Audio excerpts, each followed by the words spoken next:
The triumphant return and royal legacy. The magnificent doors of Westminster Abbey opened once again as the coronation ceremony reached its glorious conclusion, revealing streets filled with thousands of jubilant spectators who had waited patiently for hours to witness this historic moment. The newly crowned King Charles III emerged first, wearing the imperial state crown and carrying the orb and scepter that symbolized his sovereign authority. Behind him, Prince William and his family prepared to join the great procession that would carry them through London streets in celebration of the new Carolean era. The transformation from the Abbey's sacred atmosphere to the public celebration outside was immediate and electrifying. The crowds erupted in cheers that seemed to shake the ancient buildings lining the processional route. Union Jack flags waved from every conceivable vantage point, while spontaneous choruses of "God Save" the King arose from different sections of the assembled multitude.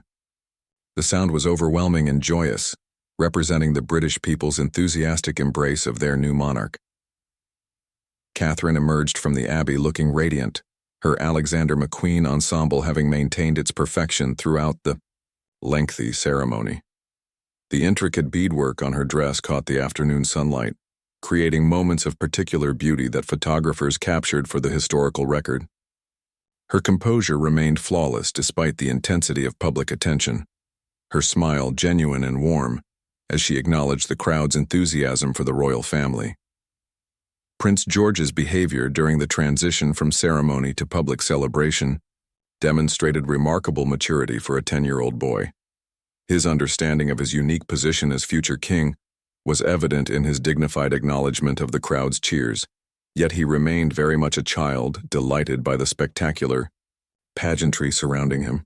His miniature formal wear had survived the lengthy ceremony perfectly, making him appear like a young prince from a fairy tale brought to life.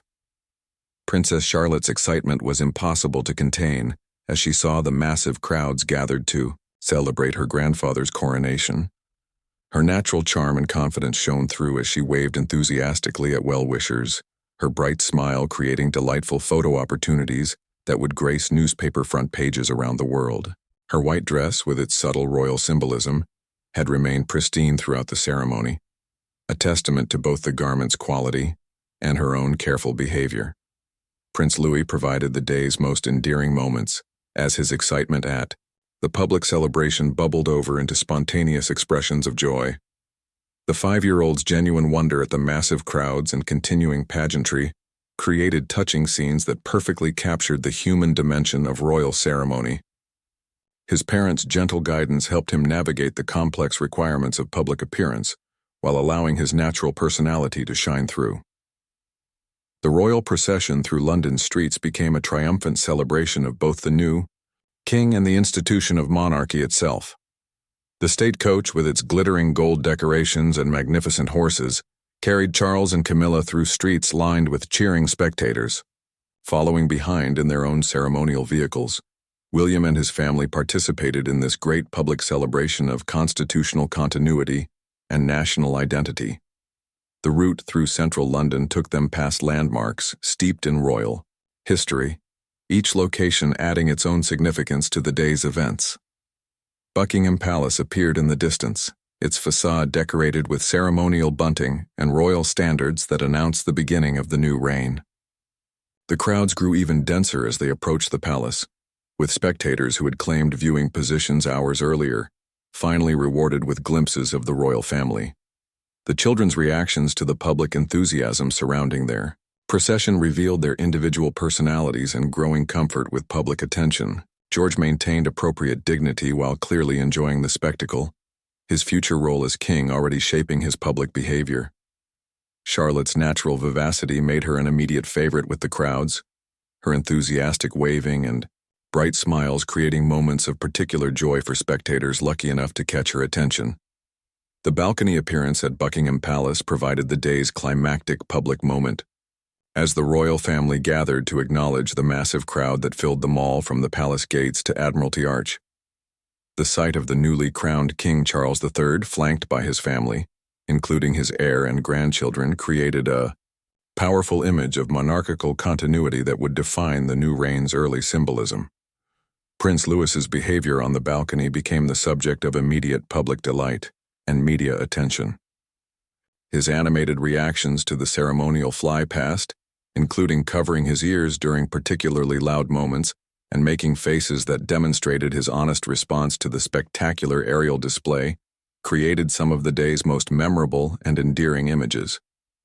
His genuine 5-year-old responses to the overwhelming sights and sounds provided a refreshing contrast to the formal ceremony, reminding viewers that beneath the pageantry was a real family, sharing an extraordinary experience.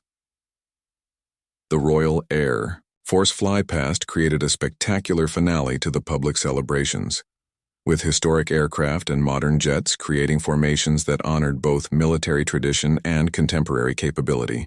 The sight of the red arrows trailing their distinctive colored smoke across London's sky provided a patriotic climax that sent the crowds into renewed cheers of celebration and national pride. Catherine's management of her children during these public moments demonstrated her complete mastery of her royal role. Her ability to ensure appropriate behavior while allowing their individual personalities to shine through showed the careful balance she had learned to maintain between family, life, and public duty. Her interactions with each child were perfectly calibrated to their individual needs and temperaments, providing support and guidance while maintaining the dignity expected of future senior royals.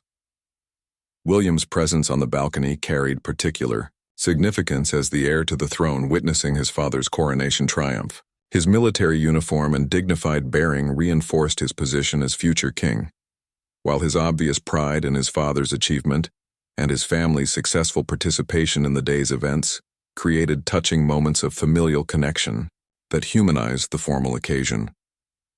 The massive crowd gathered before Buckingham Palace represented people from across Britain and around the world who had traveled to witness this historic moment. Their sustained cheering and obvious joy at seeing the royal family created an atmosphere of celebration that seemed to embody the nation's embrace of both the new king and the continuing institution of monarchy. The diversity of the crowd reflected modern Britain's multicultural character, while their unity and celebration demonstrated the monarchy's continuing ability to bring people together. As the balcony appearance concluded and the royal family retreated into the palace's private quarters, the public celebration continued throughout London and across the Commonwealth. Street parties, community gatherings, and family celebrations extended the coronation's joy into every corner of the realm, creating a national moment of unity and pride that transcended political divisions and social differences.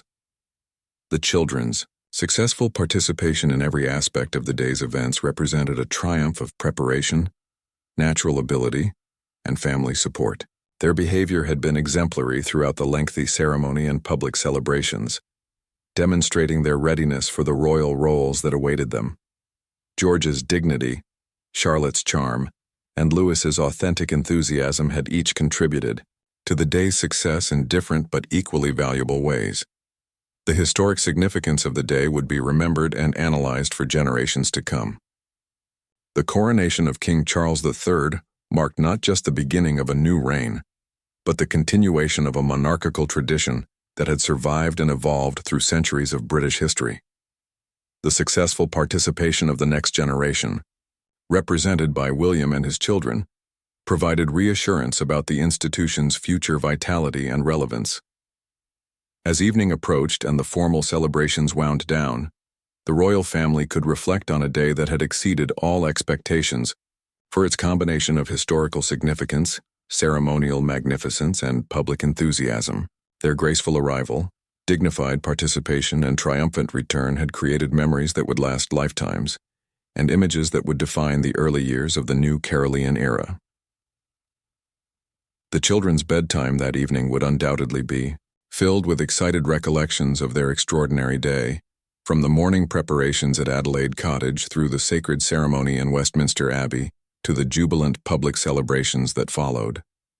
They had participated in one of the most significant events in modern British history, and their successful performance had contributed immeasurably to its triumph. The legacy of this coronation day would extend far beyond the immediate celebrations, establishing the tone and character of King Charles III's reign, while showcasing the next generation of royals who would carry the monarchy forward into the future. The graceful style with which Prince William, Catherine, and their children had, conducted themselves throughout this historic day. The sacred ceremony unfolds. The magnificent ceremony began with a flourish of trumpets that seemed to awaken every stone in Westminster Abbey's ancient walls. The sound echoed through the Gothic arches, announcing to the 2,000 assembled guests and billions of television viewers worldwide that the coronation of King Charles III was formally beginning.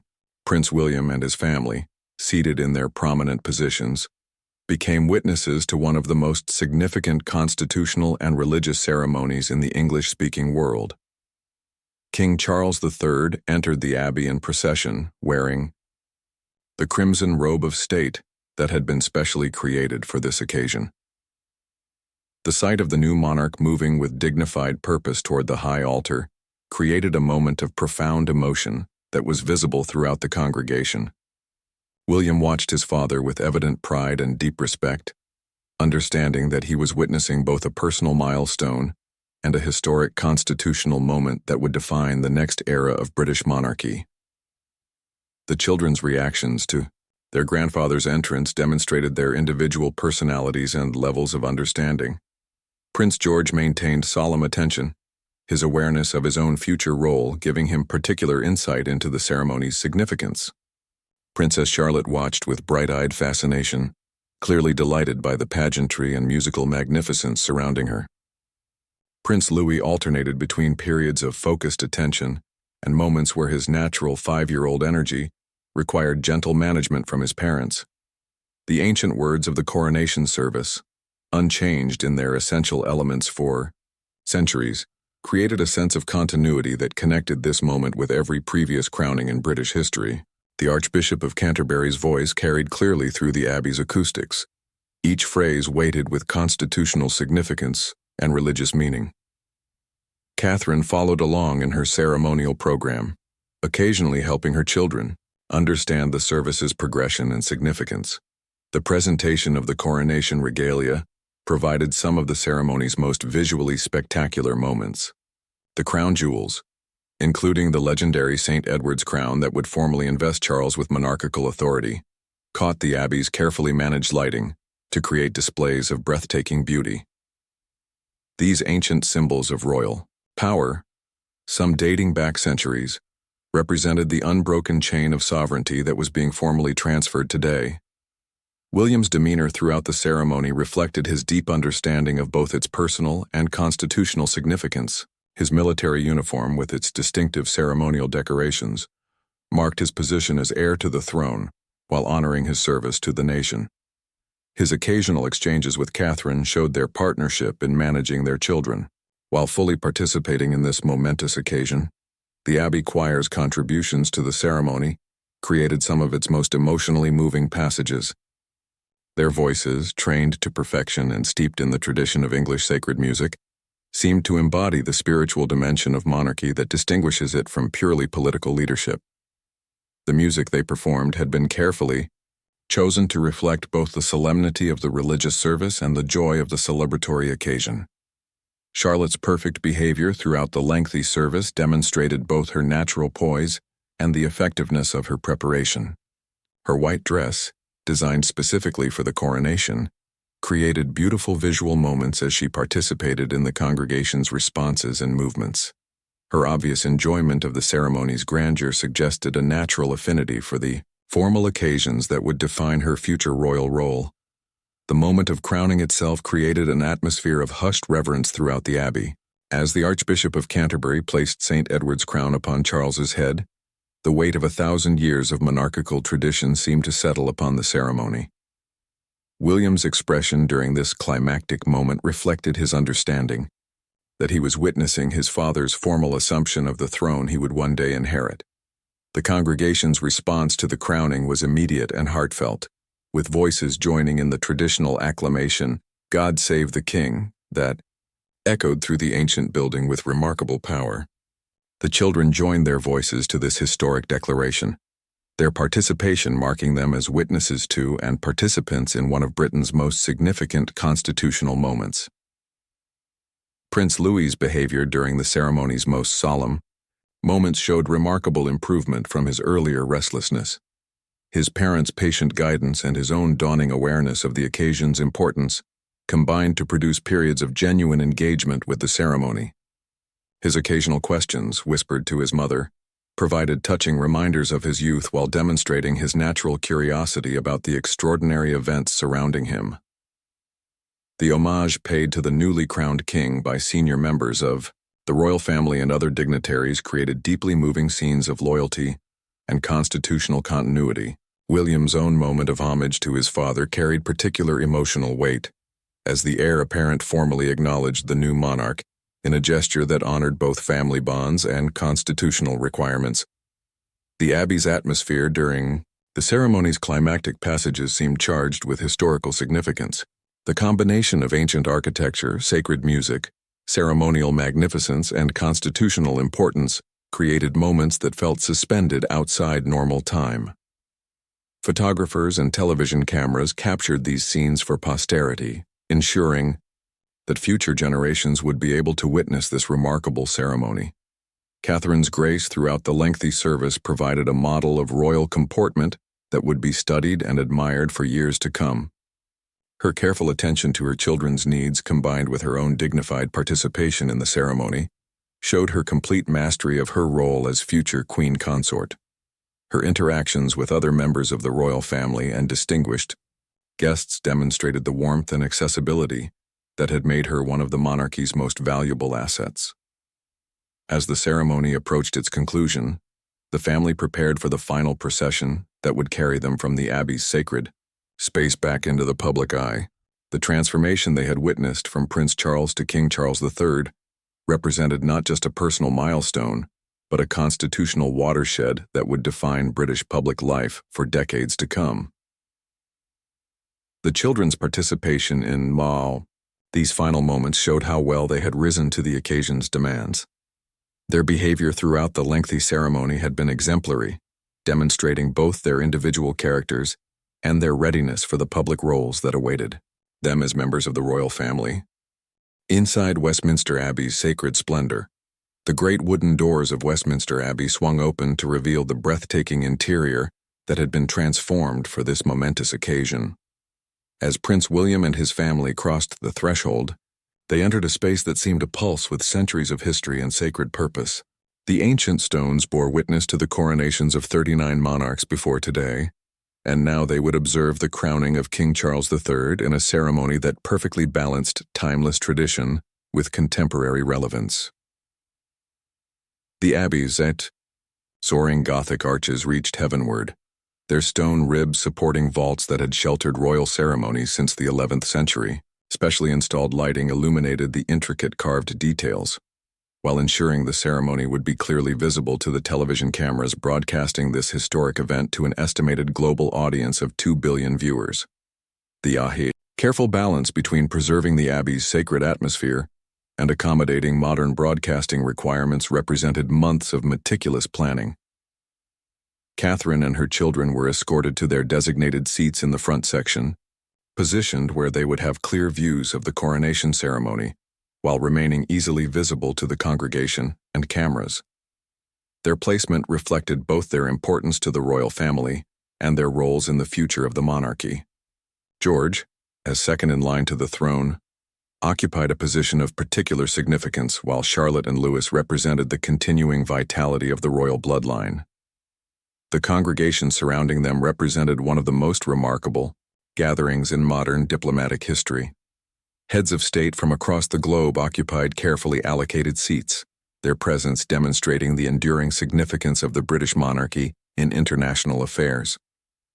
Commonwealth prime ministers sat alongside European presidents and monarchs, creating a visible representation of Britain's continuing global connections and influence.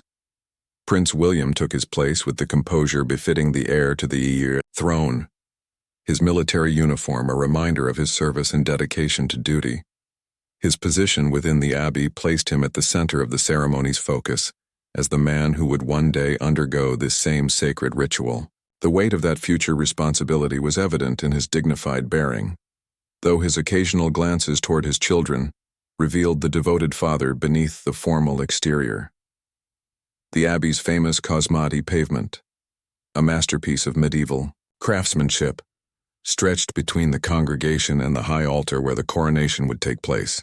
This intricate mosaic of precious stones and marble had been specially uncovered for the ceremony, revealing geometric patterns that were old when Shakespeare walked London's streets. The ancient floor would soon support the most significant religious and constitutional ceremony in British life. Charlotte maintained perfect posture throughout the lengthy preliminaries, her natural grace and obvious enjoyment of the occasion, suggesting she was thoroughly comfortable in this most formal of settings. Her white dress, with its subtle royal symbolism, caught the Abbey's carefully managed lighting, creating moments of particular beauty that photographers captured for posterity. Her occasional whispered conversations with her mother demonstrated the close bond between them while maintaining appropriate ceremony decorum. The organ's magnificent voice filled every corner of the ancient building, its music carefully chosen to reflect both the solemnity of the religious service and the joy of the celebratory occasion. The instrument, one of Britain's finest, had provided musical accompaniment to countless royal ceremonies, its bronze pipes producing sounds that seemed to embody the continuity of British monarchical tradition. Young Prince Louis provided moments of endearing spontaneity that reminded viewers of his genuine youth despite his extraordinary circumstances. His wide-eyed wonder at the Abbey's spectacular interior and the magnificent pageantry surrounding him created touching scenes that humanized the formal occasion. His parents' gentle guidance helped him navigate the complex requirements of royal protocol while allowing his natural personality to shine through. The Abbey's renowned choir, positioned in their traditional location, added their voices to the musical tapestry of the ceremony. These singers, many of whom had devoted their lives to sacred music, represented a tradition of musical excellence that stretched back through centuries of royal and religious occasions. Their contribution would provide some of the ceremony's most emotionally moving moments. Distinguished guests continued arriving throughout the preliminary period, each entrance carefully choreographed to maintain the ceremony's dignity, while accommodating the complex logistics of seating 2,000 people in a building designed centuries before such gatherings were imagined. Foreign royal families, senior politicians, religious leaders, and representatives of British civil society created a congregation that truly represented the nation and Commonwealth Charles would now formally serve. William's interaction with other members of the royal family demonstrated the complex web of relationships that define modern monarchy. His conversations with his aunts and uncles, conducted in quiet tones that maintained ceremony decorum, showed the family unity that supports the institution of kingship. These moments of familial connection provided counterpoint to the formal requirements of state ceremony. The children's behavior throughout this extended period of waiting and preliminary activities demonstrated remarkable maturity and training. George's understanding of ceremonial requirements was evident in his patient attention to the developing ceremony, while Charlotte's natural poise suggested she was genuinely enjoying the grand occasion. Even Louis, despite his youth, managed to maintain appropriate behavior, with only occasional gentle reminders from his parents. Catherine's presence provided stability and reassurance to her children, while contributing her own grace to the ceremony's visual impact. Her careful attention to her children's needs, conducted discreetly but effectively, showed her skill in balancing maternal responsibilities with royal duties.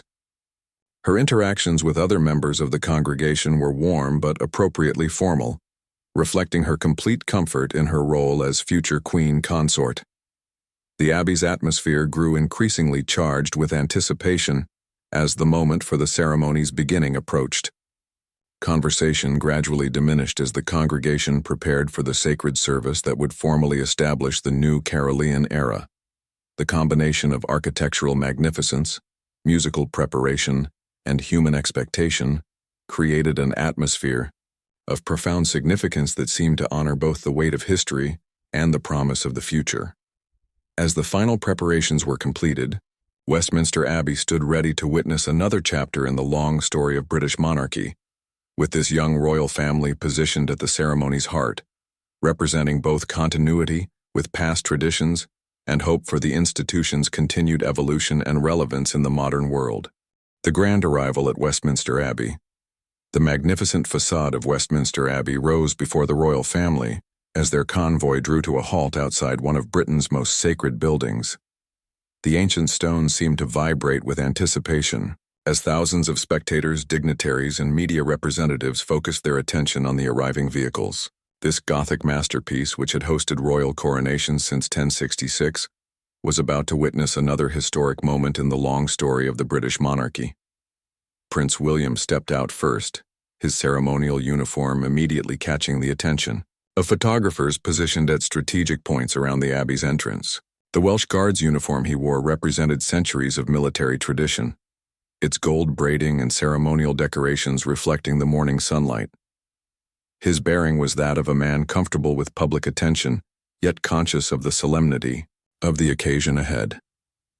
Catherine emerged from the vehicle with the effortless grace that had made her one of the world's most admired public figures. Her Alexander McQueen ensemble was a masterpiece of royal fashion, combining traditional elements with contemporary sophistication. The intricate beadwork on her dress caught the light as she moved, creating a subtle shimmer that emphasized her elegant silhouette. Her headpiece, a delicate creation that perfectly complemented her outfit, had been positioned with mathematical precision by her lady-in-waiting during the final moments of their journey. The children's arrival generated particular excitement among the waiting crowds. Prince George stepped out with the composed dignity expected of a future king, his miniature formal wear making him appear like a young gentleman from a bygone era. Despite his youth, he understood the importance of his public appearance and carried himself with remarkable poise. His slight smile acknowledged the cheering crowds while maintaining appropriate royal reserve. Princess Charlotte's emergence from the car sparked immediate delight among spectators. Her white dress, specially designed for the coronation, featured delicate embroidery that echoed motifs from her mother's outfit. Charlotte's natural confidence shone through as she took her place beside her parents, her bright smile and perfect posture suggesting she was thoroughly enjoying the grand occasion. Her curtsy practice with her mother had clearly paid off, as she executed a perfect acknowledgement of the crowd's enthusiasm. Prince Louis, the youngest of the Cambridge children, provided the most unpredictable element of their arrival. His excitement was barely contained as he looked around at the massive crowds and impressive architecture surrounding him. The 5-year-old's wonder at the spectacle was genuine and infectious, his animated expressions providing delightful moments for photographers and television cameras, capturing every second of the royal arrival. The family paused briefly at the Abbey's entrance, allowing official photographers to document this historic moment. William and Catherine positioned themselves naturally, with their children arranged beside them in order of age. The composition was both formal and familial, capturing the dual nature of their existence as both working royals and devoted parents. The ancient stones of Westminster Abbey provided a majestic backdrop that emphasized the continuity between past and present. Cathedral bells began their joyful pealing as the royal family prepared to enter the Abbey, their bronze voices carrying across London and announcing to the city that the coronation ceremony was about to begin. The sound had marked significant royal occasions for centuries, creating an audible link between this moment and countless historic events that had taken place within these sacred walls. Inside the Abbey, 2,000 guests had already taken their seats, representing a remarkable assembly of world leaders, foreign royalty, religious figures, and distinguished citizens from across the Commonwealth. The congregation included heads of state from dozens of countries, creating one of the most significant diplomatic gatherings in recent history. Every seat had been carefully allocated according to strict protocols that balanced diplomatic considerations with spatial limitations. The Abbey's interior had been transformed for the occasion, with specially designed decorations that honored both tradition and the new Carolean era beginning today. Flowers from across the Commonwealth adorned the ancient columns, while banners representing various orders of chivalry hung majestically from the Gothic arches. The lighting had been carefully planned to ensure the ceremony would be clearly visible to television cameras while maintaining the Abbey's sacred atmosphere. As the royal family moved toward the Abbey's entrance, they were greeted by the Dean of Westminster and other senior clergy who would conduct the ceremony. These brief exchanges, conducted with formal courtesy, represented the intersection of royal and religious authority that had characterized English coronations for nearly a millennium. The Dean's welcome acknowledged both the solemnity of the religious service and the joy of the celebratory occasion. The children's behavior during these formal greetings demonstrated the effectiveness of their preparation. George shook hands with appropriate formality, while Charlotte offered perfect curtsies to the assembled clergy. Louis, despite his youth, managed to follow his siblings' example with only minor prompting from his parents. Their natural politeness and obvious comfort with formal situations reflected their parents' success in preparing them for public life. Catherine made final adjustments to her children's appearance, ensuring Charlotte's dress fell perfectly and Louis's formal wear remained properly arranged. These motherly touches, conducted with discretion but captured by observant photographers, humanized the formal occasion and reminded viewers that beneath the pageantry was a family sharing an extraordinary experience together. William exchanged brief words with senior members of his father's household, confirming final details about the ceremony's progression. His calm demeanor provided reassurance to his children, while demonstrating the leadership qualities that would serve him well as future king. The coordination between various officials was seamless, reflecting months of careful planning and rehearsal. The moment had arrived for their entrance into Westminster Abbey, where they would join the distinguished congregation, awaiting the beginning of King Charles III's coronation ceremony. The ancient building seemed to hold its breath as the royal family prepared to take their places in this historic pageant, representing both the continuity of monarchical tradition and the promise of its future evolution. As they approached the Abbey's great doors, the sound of the organ began to swell from within, mixing with the continuing peal of bells above to create a majestic musical welcome. The combination of sight and sound created an atmosphere of profound significance, marking the transition from arrival to participation in one of Britain's most sacred and spectacular ceremonies. The journey through London's historic streets. The royal convoy pulled away from Adelaide Cottage with precision timing, beginning the carefully orchestrated journey through London's ancient streets toward Westminster Abbey. The lead car carried Prince William and his family, followed by additional vehicles containing their security detail and staff. The morning sun cast long shadows across the Windsor Great Park as they made their way toward the city that had been preparing for this moment for months. As their car glided smoothly along the familiar route, Catherine gazed out at the gathering. Crowds already lining the streets despite the early hour.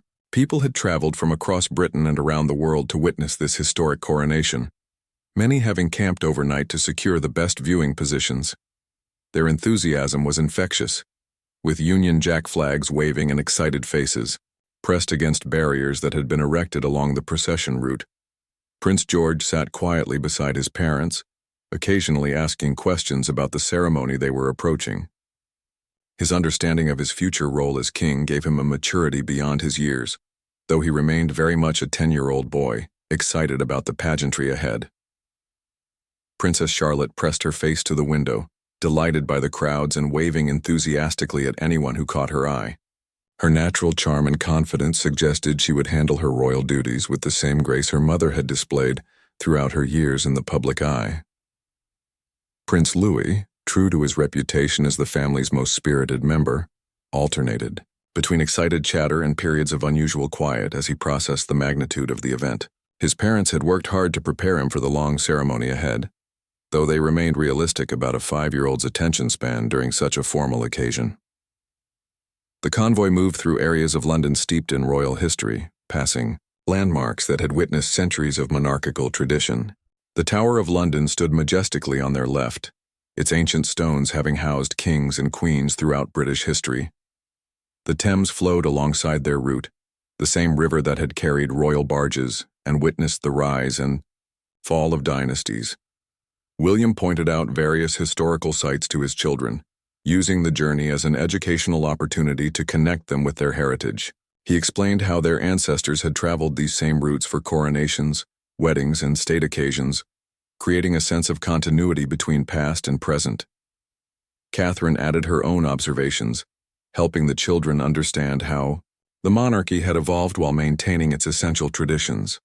The security arrangements were unprecedented in their scope and sophistication. Metropolitan police officers lined the route at regular intervals, while specialized units remained concealed but ready to respond to any threat. Above them, police helicopters maintained aerial surveillance, and throughout the city, counter-terrorism, officers monitored potential security concerns. The operation represented one of the largest security deployments in British history. As they approached central London, the crowds became denser and more animated. Tourists mixed with local residents, creating a festive atmosphere that spread throughout the city. Street vendors sold commemorative items, while television crews from around the world had established broadcasting positions at strategic points along the route. The excitement was palpable, with cheers erupting whenever royal vehicles came into view. The family's conversation during the journey revealed their individual personalities and perspectives on the day ahead. William displayed his characteristic thoughtfulness, considering both the immediate requirements of the ceremony and its longer-term implications for the monarchy. Catherine showed her natural ability to balance formality with warmth, ensuring her children felt supported while maintaining appropriate dignity for the occasion. Their route took them past Buckingham Palace, where the royal standard flew proudly from the flagpole, indicating the monarch's presence in London. The palace had been the scene of intense preparation for weeks, with staff coordinating everything from the post-ceremony celebrations to the management of international dignitaries who would attend the historic event. The children's excitement grew as they recognized familiar landmarks from their many visits to London. They pointed out places they had visited with their grandparents, creating personal connections to the formal occasion they were approaching. These moments of family interaction humanized the royal family for observers, showing them as parents and children despite their extraordinary circumstances. As Westminster came into view, the atmosphere in the car became more focused. William and Catherine began their final preparations, reviewing the order of service and reminding their children of their roles in the ceremony. The weight of history seemed to settle around them as they approached the ancient abbey, where English monarchs had been crowned for nearly 1,000 years. The convoy slowed as they neared Westminster Abbey, allowing the crowds gathered outside to catch glimpses of the royal family. The children waved naturally at the well-wishers, their genuine pleasure at the public's enthusiasm evident in their bright smiles. Catherine's composure remained perfect despite the intensity of media attention, while William maintained the dignified bearing expected of the future king. Police barriers held back the enthusiastic crowds while allowing clear passage for the royal vehicles. The organization was flawless, reflecting months of planning and coordination between various agencies. Every aspect of the journey had been rehearsed, from the timing of traffic lights to the positioning of security personnel.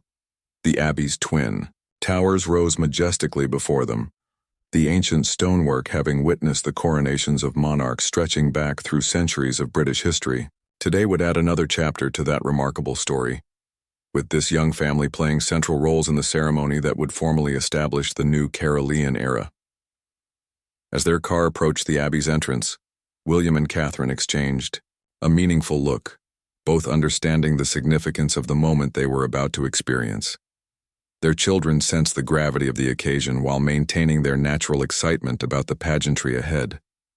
The journey through London had served as both preparation and transition, carrying them from the privacy of their family home to the most public ceremony in British life. The crowds outside Westminster Abbey erupted in cheers as the royal convoy came to a stop, marking the end of their journey through London's historic streets and the beginning of their participation in one of the most significant events in modern British history. The morning preparations at Adelaide Cottage. The soft morning light filtered through the elegant windows of Adelaide Cottage as Catherine, Princess of Wales, stood before her dressing room mirror. The date was May 6, 2023, and today would mark one of the most significant days in British royal history. Her husband, Prince William, would witness his father officially become King Charles III in Westminster Abbey, and their family would play a central role in this historic ceremony. Catherine's hands moved gracefully as she adjusted the stunning headpiece that had been specially crafted for the occasion, The Alexander McQueen ensemble she wore was a masterpiece of understated elegance, featuring intricate embroidery that caught the light with every movement. The dress had been designed to honor both tradition and modernity, perfectly reflecting her role as the future queen consort. Down the hallway, 10-year-old Prince George was being helped into his formal attire by his personal dresser. A second in line to the throne, George understood the weight of the day, though his excitement occasionally bubbled over into nervous giggles. His younger sister, 8-year-old Princess Charlotte, was in her room with her governess, carefully stepping into a beautiful white dress that had been designed to complement her mother's outfit. The youngest, 5-year-old Prince Louis, was proving to be the most challenging to dress, his natural energy making it difficult for him to stand still, long enough for the final adjustments to his miniature formal wear. Prince William moved through the cottage with quiet confidence, checking on each family member while managing his own preparations. He wore the ceremonial uniform of the Welsh Guards, complete with the blue rayband of the Order of the Garter. The gold braiding and medals caught the morning light, creating an impressive display of royal tradition. As the heir to the throne, William carried himself with the dignity expected of his position, yet his gentle interactions with his children revealed the devoted father beneath the formal exterior. The household staff worked with practiced efficiency, ensuring every detail was perfect. Catherine's lady-in-waiting made final checks on jewelry and accessories, while William's valet ensured his ceremonial sword was properly positioned. The children's nannies provided gentle encouragement and last-minute touch-ups to hair and clothing. Outside Adelaide Cottage, the security detail had been preparing since before dawn. Royal protection officers conducted final sweeps of the grounds, while coordinating with the Metropolitan Police and various intelligence services. The route to Westminster Abbey had been planned and rehearsed countless times, with backup plans for every conceivable scenario. As the family gathered in the main hallway, Catherine knelt down to speak with Louis, her voice gentle but firm as she reminded him about the importance of good behavior during the ceremony. Charlotte stood proudly beside her mother, her posture already showing signs of the poise she would need as a future working royal. George, understanding his unique position as future king, maintained a serious demeanor while still showing traces of boyish excitement. The morning had begun hours earlier with a private breakfast where the family discussed the day's events. William had explained to the children what they could expect during the ceremony, helping them understand their roles and the significance of the occasion. Catherine had worked with Charlotte on her curtsy, while George had practiced his formal bow. Even young Louis had been coached on when to stand, sit, and remain quiet during the lengthy service. The couple's private moments before leaving were filled with quiet conversation about the magnitude of the day. They both understood that this coronation would be watched by millions around the world and would mark a new chapter in the British monarchy. Catherine, who had once been a commoner from Berkshire, reflected on her remarkable journey to this moment, while William contemplated the weight of his future responsibilities as heir to the throne. Their children represented the future of the monarchy, and their behavior today would be scrutinized by media and public alike. George, as the future king, carried a particular burden of expectation, though his parents had worked hard to ensure he maintained a normal childhood despite his extraordinary destiny. Charlotte and Louis, while further from the throne, were still important members of the royal family whose conduct would reflect on the institution. The final preparations included a brief photography session in the cottage's garden, capturing the family in their coronation attire before departing for Westminster Abbey. The official photographer worked quickly to document this historic morning, creating images that would become part of the royal archives in British history. Catherine made one last check of her appearance, ensuring her hat was properly secured and her dress fell perfectly. William straightened his ceremonial decorations and took a deep breath, mentally preparing for the cameras and crowds they would soon face. The children were given final reminders about their behavior and assured that their parents would be nearby throughout the ceremony. As they prepared to leave Adelaide Cottage, the family shared a quiet moment together. William placed his hands on his children's shoulders, offering words of encouragement and pride. Catherine smoothed Charlotte's hair one final time and gave Louis an extra hug, knowing the young boy might find the long ceremony challenging. The morning air was crisp as they stepped outside where their official cars waited. The drivers, dressed in formal livery, stood at attention beside the polished vehicles. Royal standard flags fluttered gently in the breeze, and the security team made their final preparations for departure. Inside the cars, the family would have a few more precious minutes together before arriving at Westminster Abbey, where they would join the congregation of world leaders, dignitaries, and fellow royals. The children looked out the windows with wonder and anticipation, while their parents exchanged meaningful glances, both understanding that they were about to participate in a ceremony that would be remembered for generations. The journey from Adelaide Cottage to Westminster Abbey would mark the beginning of a new era for the British monarchy, with this young family at its heart. As their convoy prepared to depart, the weight of history and the promise of the future traveled with them, creating a moment that perfectly captured the continuity and evolution of the 1,000-year-old institution they served.